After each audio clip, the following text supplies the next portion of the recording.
And welcome, wrestling fans, to the Daily Suplex Video Blog number 3. I am your host, Brian Thomas, and today I come to you with another book review. And this time we're reviewing Pain and Passion, the History of Stampede Wrestling. Now, if you're like me, growing up here in the States, you probably didn't see a whole lot of Stampede Wrestling unless you were a tape collector or trader, and I was not one of those, so I didn't grow up watching Stampede Wrestling. But even though I didn't watch it, this book was fascinating for me to read, and I think that you as a wrestling fan would enjoy it as well. The book talks a lot about the Hart family and, of course, Stampede Wrestling through the years. There's a look at a lot of the big characters that went through Stampede Wrestling, a lot of the mainstay characters as well. And some of the things that I really enjoyed about this book was learning a little bit about the patriarch of the Hart family, Stu Hart, and how he grew up as a child, some of the hard times he faced, his getting involved in the business and how that came to be, as well as how he met his wife Helen and how they got involved in professional wrestling itself. Some good information in there.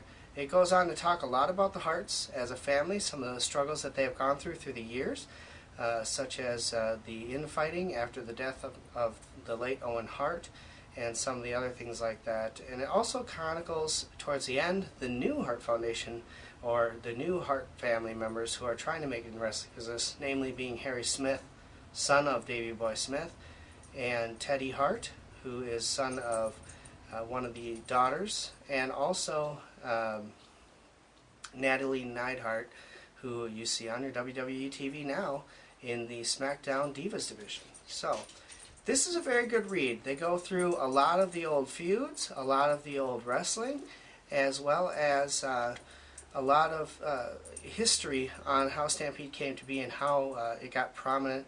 You learn a lot about Ed Whalen, a lot about Stu Hart, a lot about the other Hart brothers that maybe you haven't heard about. Ross is one of them behind the scenes, Smith Hart, and some of that. You hear about Dynamite Kid, who many believe to be the greatest technical wrestler that has ever lived in professional wrestling. So you hear a lot about him as well. The book goes in depth on a lot of these characters, and it's a really fascinating read. I highly recommend it if you're a fan of wrestling. There's a lot of names that you will not recognize in this book unless you were a Canadian fan and grew up with them. There's a lot of names in this book that you will recognize.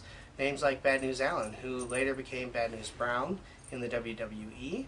Of course, Bret and Owen Hart. Obviously, everyone knows who they are. Bruce Hart, a lot of people know who he is. He took over the book from his dad in the 70s and pretty much had it for the most of the 70s and the 80s before it went down, and it also was one of the people who revived Stampede Wrestling in the 2000 years and continues to be a big part of that as well. You get to learn about, of course, Dynamite Kid. Now, Dynamite Kid is one of the tragic stories from Stampede, one of the first tragic stories. As you know, he is now wheelchair bound due to his heavy steroid use. His small frame wasn't meant to hold his body, and they go into that as well as his severe attitude issues and aggression issues as well. A very good read. I'm highly recommending this book to anyone who's a fan of pro wrestling. And even though I didn't know most of the characters in Stampede Wrestling, this book still was a fascinating read for me, and I think you'll find it that enjoyable too. Now, before we go, let's talk a little bit about the Royal Rumble and some of the things that happened in the Royal Rumble. Of course, Matt Hardy turned on Jeff Hardy in the Royal Rumble. Many believed it would be Christian Cage who interfered and helped Edge win the WWE title, but no, it was Matt Hardy. In fact, Christian didn't even debut, leading to speculation that maybe Christian has yet to sign his WWE contract. Now, all indications are that he is on his way to the WWE, and they're just waiting for the right time to debut him, and a good move on their part, I must say. It'll be interesting to see how he is brought into the fold and when he is brought into the fold, if it's before Mania or after Mania. We'll have to wait and see. Matt Hardy versus Jeff Hardy, it looks like it's on the horizon. If you watched ECW, you know that Matt Hardy asked for his unconditional release from ECW to pursue a career on SmackDown. So expect him to be on SmackDown, and expect Jeff Hardy and Matt Hardy to enjoy some great matches against each other, which can only be good for us fans. And speaking of Matt Hardy, if you go onto his MySpace page, you'll see a lot of his ignorant fans ripping on him for turning on his brother. Well, if that's what you want to be, that's the way you're going to be.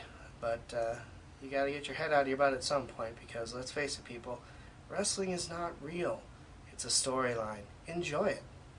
That being said, let's continue. Also at the Royal Rumble, Randy Orton is the #1 contender to whichever title he chooses.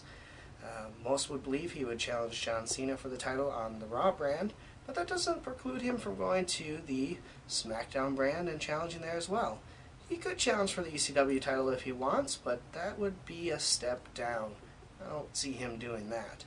So, speculation abound. Who will it be? Now, of course, right now, it looks like it could either be Orton Edge in a battle of rated RKO, or Orton Cena in a battle of boring, if you ask me. But we'll have to wait and see. Of course, at No Way Out, we have the Elimination Chamber match, which both titles are on the line in both Elimination Chamber matches. So Edge and Cena may not even be the champion going into WrestleMania.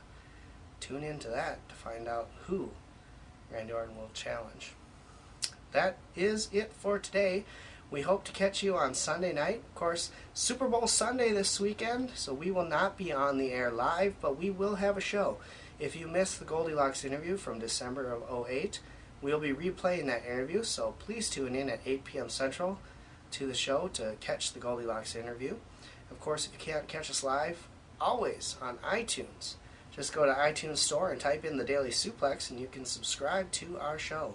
There's also a subscribe link on blogtalkradio.com/thedailysuplex. So please, if you can't make it on Sunday nights, please join us in the archives. We'd love to hear your comments as well. You can send those to feedback@thedailysuplex.com. Always looking for comments from our fans and listeners. And of course, need the latest news? Check out thedailysuplex.com. We have all the greatest and latest headlines. No garbage, just the stuff that's important for you to read.